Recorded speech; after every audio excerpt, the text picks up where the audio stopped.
Pessoal, é com muita alegria que, convidada por Rosivan, estou aqui nessa roda de conversa, não para ministrar uma palestra, e sim para ter um bate-papo bem legal, bem interativo com vocês, onde hoje pela manhã eu nominei esse bate-papo, Mulher na Educação Continuada.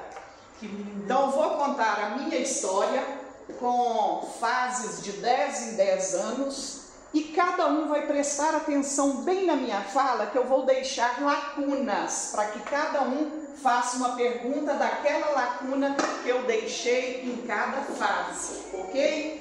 Vou tentar ter uma palestra de 12 minutos, onde 2 minutos para cada fase. E essa fase dura 10 anos. Para provar que essa mulher na educação continuada não parou um dia sequer na vida, desde que descobriu a educação no mundo. Isso ainda menina.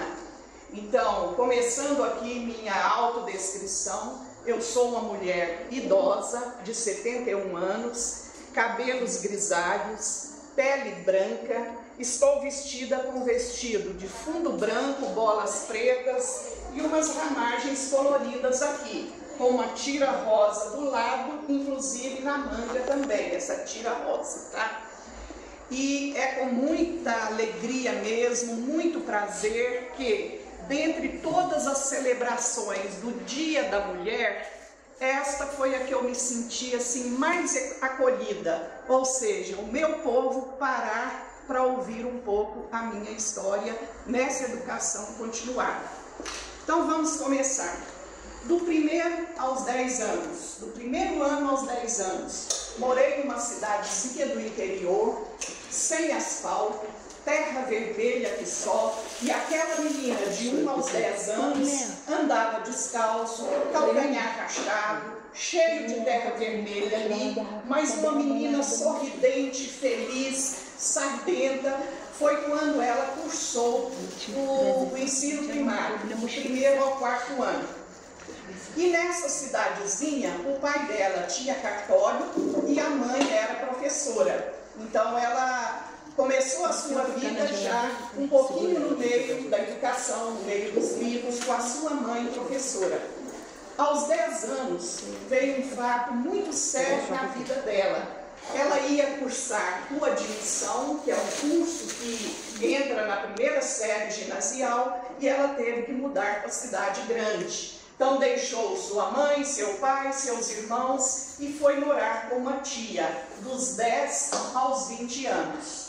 E nessa primeira fase, então, dos 10 aos 20 anos, segunda fase, aliás, a primeira foi de 1 a 10. Nessa segunda fase, ela conheceu o local mais importante da sua vida, que com isso reinou o resto da vida na vida dela, e ela aguentou ficar longe do pai, da mãe, dos irmãos, morando numa casa de tia. Nessa época, ela cursou os 4 anos do ginasial e o normal, 3 anos do normal, ou seja, 7 anos de estudo ali na casa da tia. Foi quando conheceu o seu namorado atual, com 51 anos já juntos, né?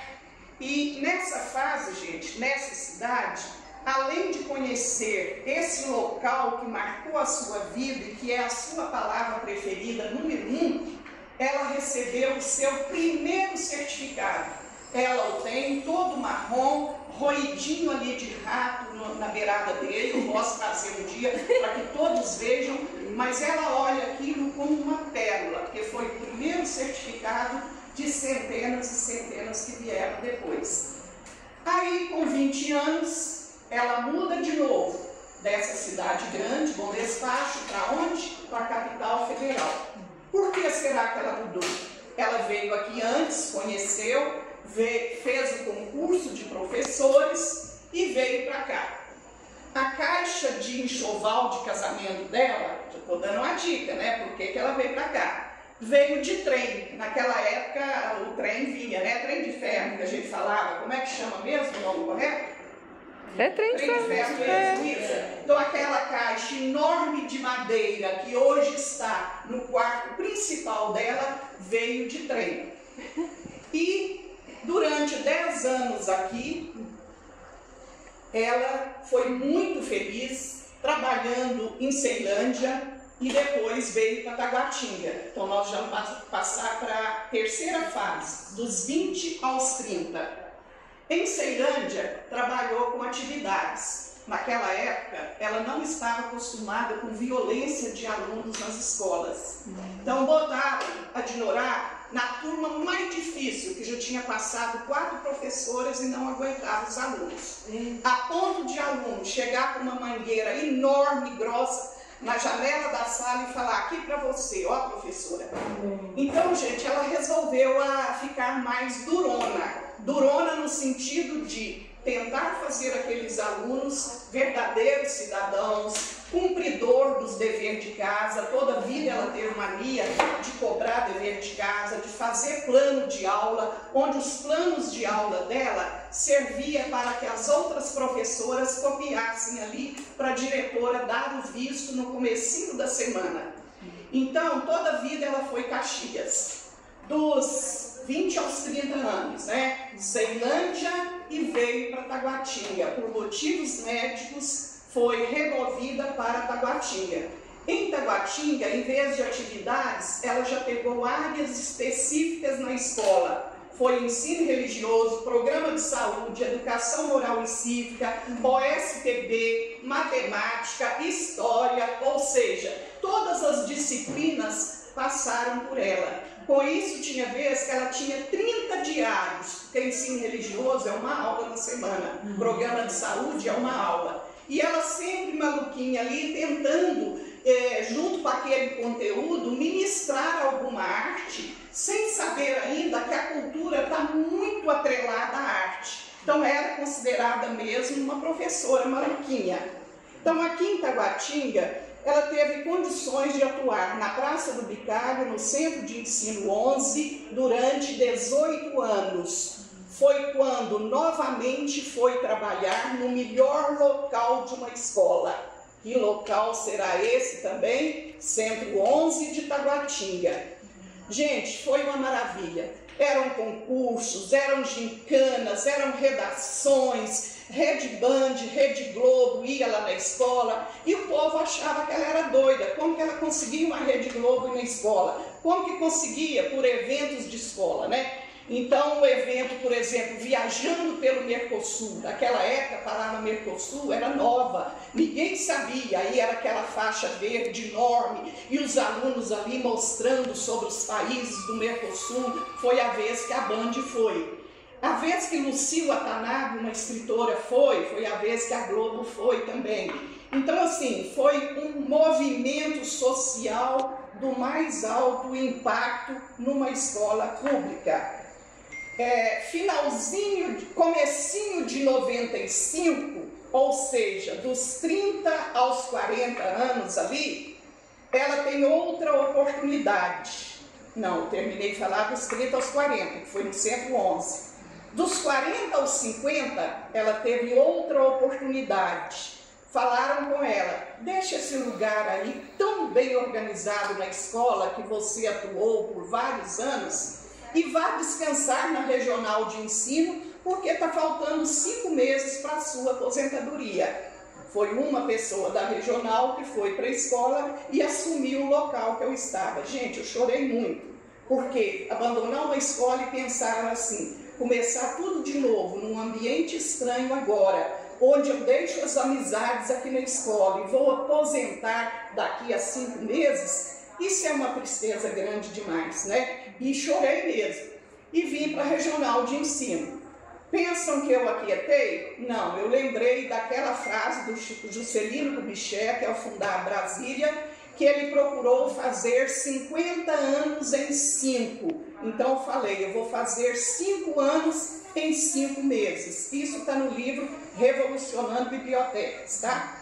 E aí comecei. Integrei a regional, a biblioteca pública aqui, que na época eram praticamente distantes totais. A cultura não se juntava com a educação nunca. Era uma de um lado, a outra de outro. Então, o primeiro café cultural foi aqui na biblioteca pública aqui.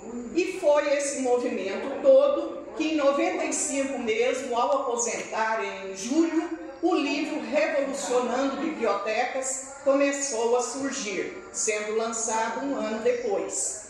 E nessa fase, né, dos 30 aos 40, enquanto estava na regional, foi quando ela recebeu este privilégio, um pacote com 2.000 livros em braille e 2 pessoas deficientes visuais, está aqui do meu lado, que foram a motivação da criação dessa biblioteca.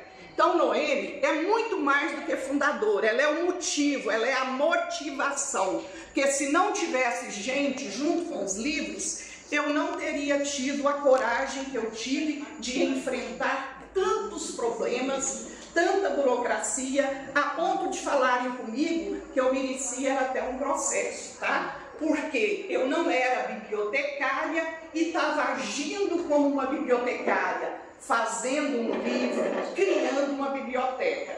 Então, até isso, eu tive que ir na Secretaria de Cultura, onde a própria secretária sacudiu o dedo para mim ainda na época e também achou que era loucura total, uma professora maluquinha inventar de criar uma biblioteca e inventar ainda de escrever um livro revolucionando bibliotecas. Ao ficar pronto o livro, a primeira coisa que a Dinorá fez foi levar na presidência da República. Fernando Henrique Cardoso era o presidente na época, para ver se quebrava essa coisa, para ver se mostrava que biblioteca é o lugar mais importante de uma cidade, de uma escola. E com isso eu fui chamada na presidência da República, conheci o Fernando Henrique na assinatura da lei do voluntariado. Então, criar uma lei do voluntariado foi quando eu recebi esse título, a palavra também não era comum, de voluntária. A regional, que mandava eu pôr nos convites aposentada, colaboradora, e aquilo doía em mim, mudou o meu título lá, colocando voluntária. E a Secretaria de Educação me consagrou como consultora voluntária, que é o que está nos meus cartãozinhos até hoje, desde a época que me deram. Então, isso foi dos 30 aos 40. Dos 40 aos 50, aliás, regional e biblioteca Braille. Dos 50 aos 60 anos é que o boom da biblioteca Braille explodiu no mundo mesmo, porque aí ela levou esse trabalho em Cuba em 2001, com isso como funcionária do Correio Brasiliense, como pedagoga, o Correio também pagou tudo e mandou ela dar palestra também sobre o programa de jornal que ela desenvolvia, junto com o Luz e Autor em Braille, que é o projeto que deu toda a sustentabilidade da biblioteca ser o que é hoje. Então, dos 50 aos 60 anos, foi o boom mesmo desta biblioteca, do projeto Luz e Autor em Braille e da minha vida mesmo, porque aí o Ministério da Cultura me chamou como facilitadora, estou até hoje, de 4.000 e tantos inscritos do curso, ficaram 50, eu estou nos 50 como facilitadora do Ministério da Cultura. O MEC me chamou também, reconheceu o trabalho com entrevistas, me mandando para a Bienal de São Paulo dar palestra sobre isso aqui.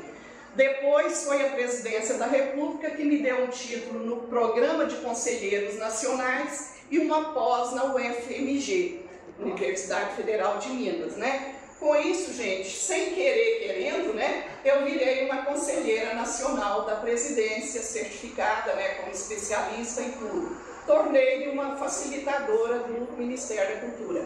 Eu cito esses órgãos federais porque eles eu tenho, como se diz, orgulho, né, de provar, de mostrar os certificados, as reportagens e tudo.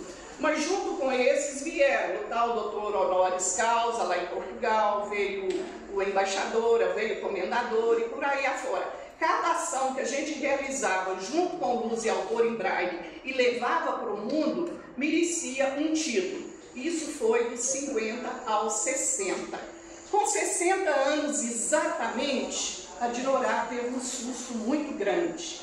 Ela já pelejava para escrever o seu primeiro livro infantil. Aqui mesmo nessa biblioteca, o David, né, Léo, foi o primeiro que leu Paçoca de Avô, aprovou, e ela não tinha coragem de soltar esse livro para o mundo. Quando veio então o câncer na tireoide, a Dulce Couto, irmã da Dinorá, com medo dela morrer e ela ficar com remorso de não ter ilustrado o livro, ilustrou o livro correndo, porque sabia que eu queria ir na feira do livro de Frankfurt, a maior feira de negócios do mundo.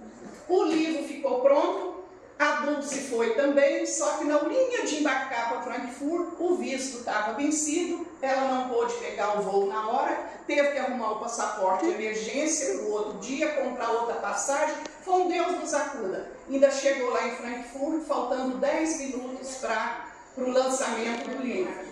Gente, foi a melhor coisa do mundo, porque junto com Afonso Romano Santana, que acaba de falecer, Maurício de Souza e todos os renomados do Ministério da Cultura que estavam lá, estava eu com o livro Paçoca de Avô, meu primeiro filhinho ali, o marido com uma gamela enorme de paçoca, distribuindo a paçoca salgada para Deus do mundo, e aquilo foi uma festa. Foi quando a Dinorá descobriu que gastronomia é outra linguagem artística das mais poderosas que tem. Então, arte não é só teatro, dança, música, não. Tudo hoje que a pessoa faz vira arte. Então, fomos parar no estande de gastronomia da feira de Frankfurt, com todas as glórias ali, né? Porque tinha um livro casado com a gastronomia, Paçoca de Avô. Foi aí que eu resolvi, então, fazer a trilogia Receita Saudável, colocando a receita no final do Travessuras, um ano depois, e a receita também na pipa que tomou banho. Isso já foi em 2014 em Portugal. Os dois foram lançados quando eu ganhei o honoris causa. Então, rodei Viena, Praga, Bratislava, aquelas capitais, tudinho por lá, espalhando os livros Paçoca de Avô. E vi que era a melhor coisa do mundo era ter um livro publicado. Gente, não tem alegria assim, uma atrás da outra. E decidi que, se Deus me desse mais anos de vida, eu iria continuar naquela escrita de literatura infantil e infanto-juvenil.